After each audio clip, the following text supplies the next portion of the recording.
we have the awards ceremony coming up. This is the first time that we ever, and anyone in this world, I believe, gives an award for collective action, and we are truly excited about this opportunity. We have seen throughout the day how the world of collective action has evolved. Some collective action initiatives have already matured into organizations with sophisticated governance structures. Others are popping up with new creative ideas from around the world, and we've had great examples illustrating that today. We do think it's time that we really recognize the people and the effort and the brilliance that is in all of these initiatives. We want to celebrate their impact, and we want to celebrate their inspirational potential. We want to use the award to inspire others and to share good practices. And therefore, we have two wonderful categories, brilliantly thought out by our team. One is the Outstanding Achievement Award. These are for initiatives that have already had a certain lifetime and life of a few years, and have had with that significant impact in advancing collective action as a tool against corruption, and they can be serving as role models to others. And then we have the Inspirational Newcomer Award. These are emerging initiatives which inspire anti-corruption work through innovative approaches to collective action. Nominations. We have received an incredible 37 nominations of all really brilliant initiatives. We had 26 outstanding nominations for the Outstanding Achievement Award and 11 nominations for the Newcomer Award. And they came from all over the globe, so we really had nominated organizations from every continent and every type and style of this. I had the very difficult task, but also the absolute privilege to be one of the 4 members of a jury who did a first round evaluation of all the applications in order to select 3 finalists for each category. With me on the jury, all 3 of which unfortunately are not able to be here, so I have the great burden on my shoulders to represent them appropriately, was Sheila Coronel, who is, I've known her for many years. Coincidentally, she is a well-known investigative journalist from the Philippines, and she is today the director of the Basel Center for Investigative Journalism at Columbia University, New York. Also on the panel was Pascal Dubois, who is now serving as an independent advisor in areas of compliance and collective action and anti-corruption, and is probably best known as the former Integrity Vice President of the World Bank. And last but certainly not least is John Githongo, who many in Africa will know without further introductions. He is a true anti-corruption czar and hero from Kenya, and today the CEO of an anti-corruption NGO in Kenya called Inuka Kenya Nisisi. So the 4 of us went through the brilliant application papers and ended up, we used a numerical voting, we didn't communicate with each other, and in the end we had 3 top candidates, but I can tell you it was a really hard choice. So I do hope that everyone that's nominated does believe me when I say we really value all the work. With these 3 in each category, we then went for the European Song Contest methodology, as Mark reminded me it was, and there was a public vote. We had more than 1,250 individuals who voted through our website, which is in itself a great achievement, but also a great achievement because it again spreads the message of collective action around the world. So it was really also good just for awareness raising. We now come to the actual awards. Who wins? I know you don't know yet. I have the great honor and privilege to do this with our President Mark Piet, who I will ask to join me now on stage, please.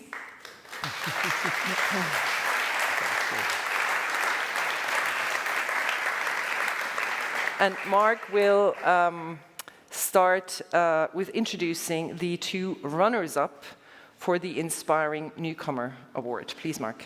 Well, it's a great pleasure, and hello, to be the awards fairies here, up here. Starting with the runners-up for the Inspiring Newcomer Award. We have two groups. First of all, the Bribery Prevention Network Australia. The Bribery Prevention Network is a public-private partnership focused on strengthening small and medium-sized enterprises the awareness of enterprises of bribery and corruption risks. The network was developed or has developed tools to build cultures of integrity, including a collection of free-to-access resources, case studies designed for use in anti-bribery training programs and regular anti-bribery and corruption news. That's what that's the official description. The second runner-up would be the Fight Against Facilitation Payments Initiative, abbreviated FAFPI. FAFPI collects data on the occurrence of facilitation payments to create leverage against the problem of systematic demand for such facilitation payments in the public-private relationship. Now, FAFPI created a network for sharing best practices in the fight against facilitation payments and collecting factual data on demands of such payments, guided by reality rather than perception. As we all know, it's a lot of talk about facilitation payments, but actually knowing about it makes a big difference. Through their network of partners, FAFPI presents their data on facilitation payments to relevant authorities to eradicate demands thereof and curb crimes of corruption resulting from these payments. Now, what we would like to do is call representatives of these two groups up to the stage. I would like to call the Bribery Prevention Network Australia cannot be with us for reasons you might understand. Australia is far away, but they have nominated a representative who is here, and they've asked Olajobi Makinwa of the United Nations Global Compact in New York to come to the stage for them. Please, Joby.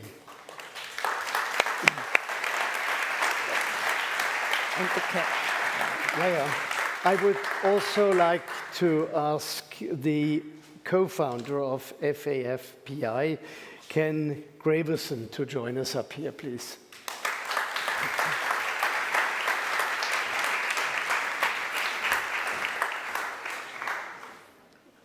So, congratulations, both of you. We have a special award. It is not Toblerone, it's collective action for both of you. Congratulations, Joby, for your colleagues in Australia, and to you as well. Congratulations. We should have a picture.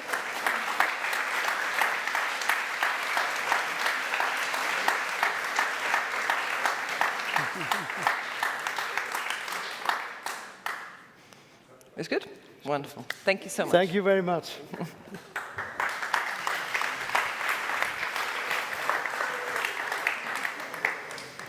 And now we come to the big news. Well, those who voted now know who's won, obviously. So now you reveal whether you've participated or not. We're very, very delighted to announce that the Inspiring Newcomer Award 2022 goes to the Global Compact Network Ukraine Collective Action Initiative.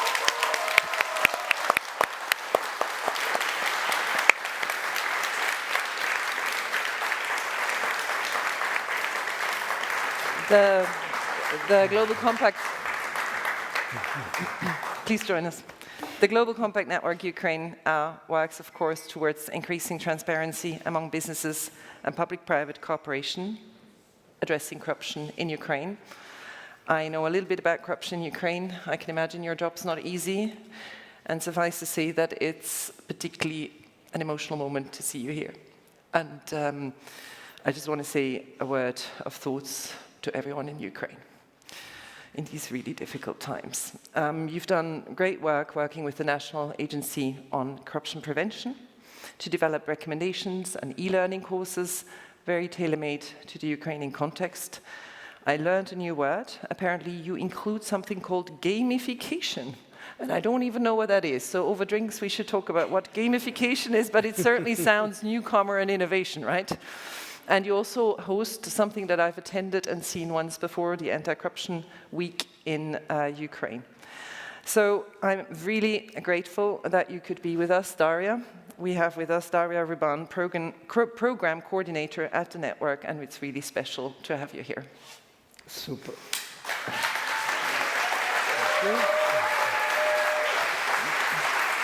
This is nice.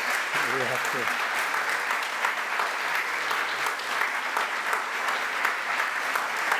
Very good. A great pleasure. My pleasure. It means a lot. Thank you.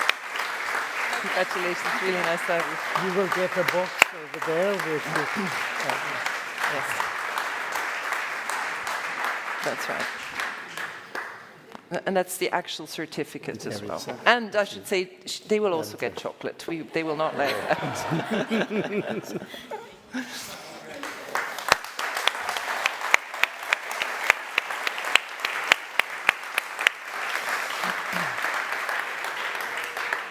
We are directly moving on to the next award, the Outstanding Achievement Award. And here again, my job is to announce the runner-ups. The first runner-up is Business Integrity Society Korea. The abbreviation is BIS. It aims to increase the transparency and integrity of Korean companies' business activities through legislative revisions and policy proposals, and through the incorporation of effective compliance systems and the strengthening of the anti-corruption capacities within businesses. The BIS engaged with pension funds to support the adoption of the anti-corruption agenda as the focus area of the Stewardship Code guideline. This is a set caption, Stewardship Code Guideline. The BIS hosts regular training workshops for business practitioners, CEO, executive forum, and anti-corruption seminars across sectors. They, for instance, published a healthcare and an energy sector anti-corruption report. The second runner-up is well known to many of us, COST, the Infrastructure Transparency Initiative International. We know COST as a leading multi-stakeholder initiative that seeks to improve transparency and accountability in infrastructure. It works with governments, industry, and civil society to disclose, verify, and interpret data on public investment and public-private partnerships throughout the project lifecycle. Since its establishment in 2012, COST has saved hundreds of millions of dollars, reformed scores of public institutions, increased competition, and improved the quality of infrastructure and services for millions of people. I would like to call to stage the two representatives. First, Eva Lee, Managing Director of the UN Global Compact Network Korea and Project Director of the Business Integrity Society. And on the other hand, Mrs. Evelyn Hernandez, Head of Members and Affiliates Programs COST, the Infrastructure Transparency Initiative. Please.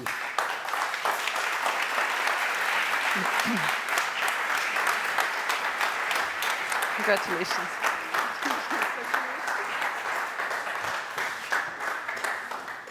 Congratulations. Congratulations.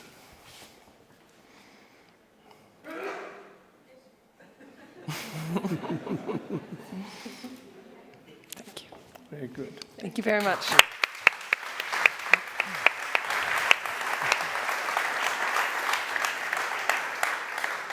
And now finally, it's my privilege to announce the winner of the Outstanding Achievement Award in Collective Action 2022. And it is a great pleasure to say that it's the Maritime Anti-Corruption Network.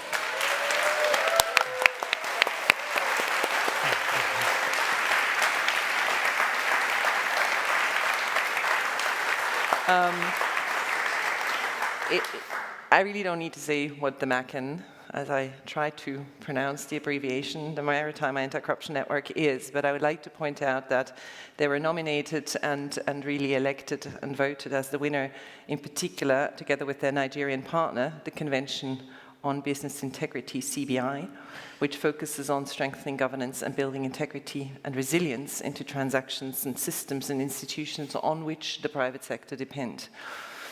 And something particularly innovative which had significant impact is when the two organizations in 2019 introduced an anti-corruption help desk, which allows ships' captains, which are calling into Nigerian seaports to report corruption demands from port officials. I've never been a seaman or a seawoman, for that matter, but I can imagine, and I have obviously heard that this is quite a recurring problem. It's an outstanding idea and an outstanding impact because it's the only real-time incident resolution mechanism for seafarers and shipping companies that has never been done before. And it works. Believe it or not, it works. It's quick, it's practical, and that's what we often need when it comes to fighting corruption in these types of instances. Shipping, as we know, is a time-sensitive issue as well, so you don't have a lot of time to play around with lengthy and slow reporting mechanisms. More than 90% of the reports are solved within 24 hours. In 2019, there were 266 demands for large cash payments by public officials in the vessel clearance process. And this fell down from 266 to 128, 50, and in 2022, only 5 so far, and we're halfway into the year. So talk about impact. Please come up on the stage. We have, for the two organizations, Cecilia Müller-Torbrand, the CEO of the Maritime Anti-Corruption Network, and Soji Apampa, the CEO of the Convention on Business Integrity, Nigeria. Congratulations. Thank you. Okay. Congratulations. Soji, a pleasure. Thank you so much. So we have something for both of you to hold. The girls get the trophies.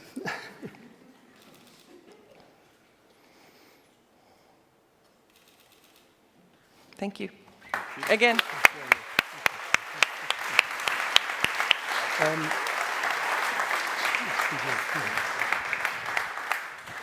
And now the surprise of the day, we have a third award, or a third recognition, which is not on the program, but it's a bit of a lifetime award. And there was no Eurovision Song Contest voting, except we had a 100% agreement that this year's lifetime award goes to our founding president, Mark Piet.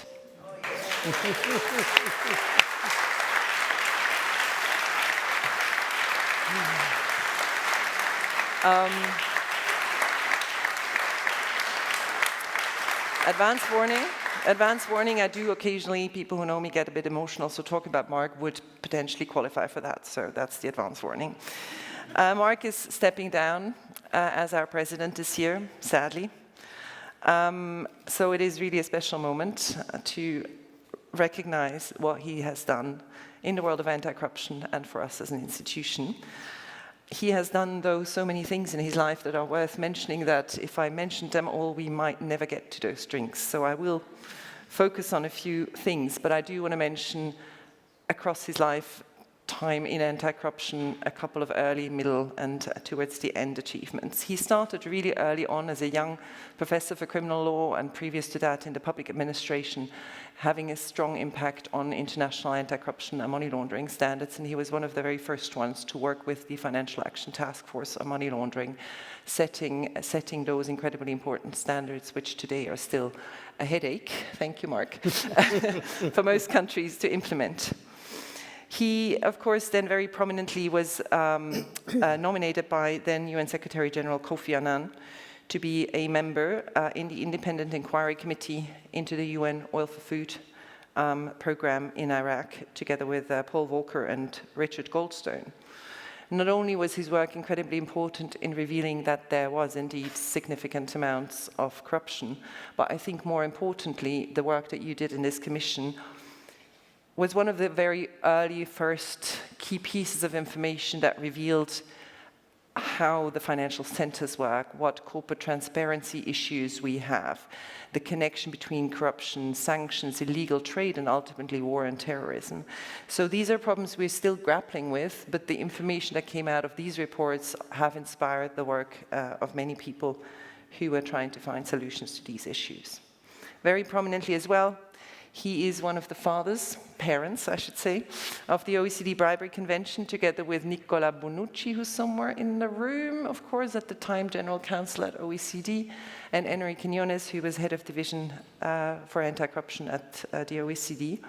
Mark chaired brilliantly, I have to say, this group for over 20 years, and was absolutely instrumental to make the convention what it still is today, one of the strongest anti-corruption instruments, which coincidentally is now also endorsing collective action, of course, in its recommendations. But of course, in my view, the most important achievement, Mark, was that you had the brilliant idea of establishing the Basel Institute on Governance.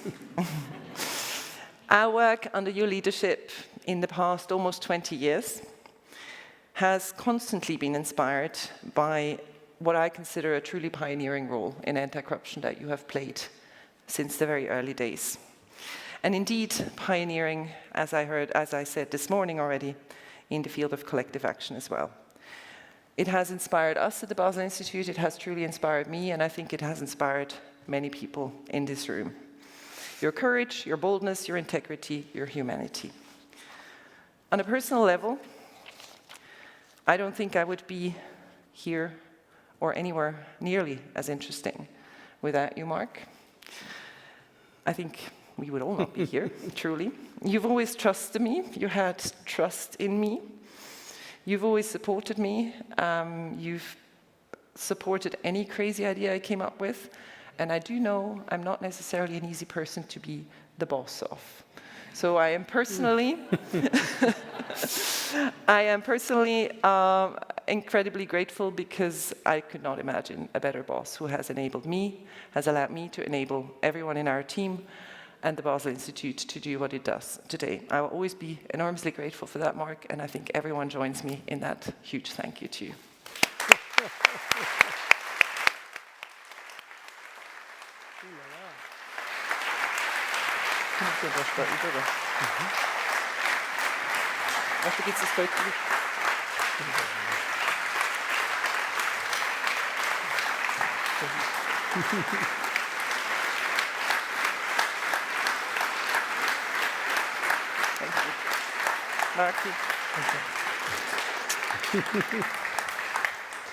Thanks for the trophy. What can I say now? Thank you very much. It wasn't foreseen that you say these things, but they still, I must thank you very much for it. I was meant to say a few closing words. They're probably more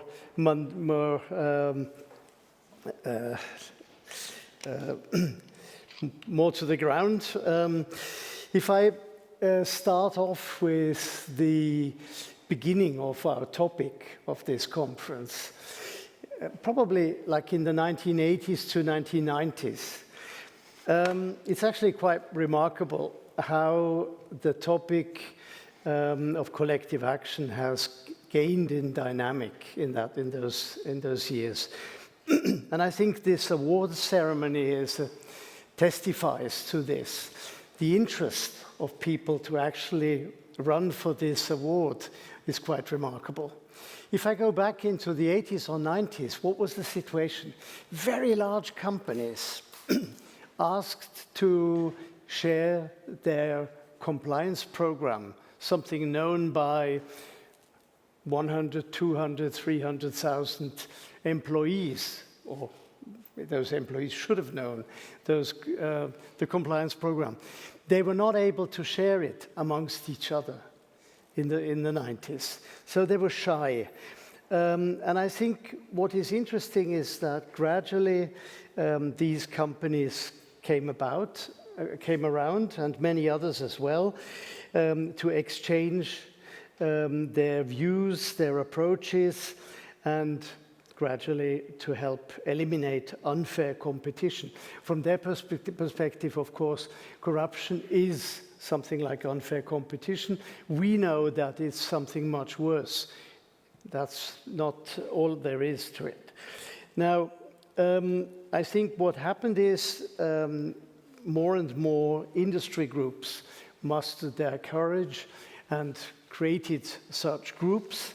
And I would like to use the moment to thank Gemma and her team for the achievements over all these years. And I'm literally talking of 1990 following. That's when we started working on the topic. And I may add that the Siemens Integrity Initiative was very far-sighted to focus on this topic right from the beginning. Returning to the award ceremony, the amazing interest in this event shows just how far the topic has evolved and what role it plays in the current world of awareness raising in the private sector.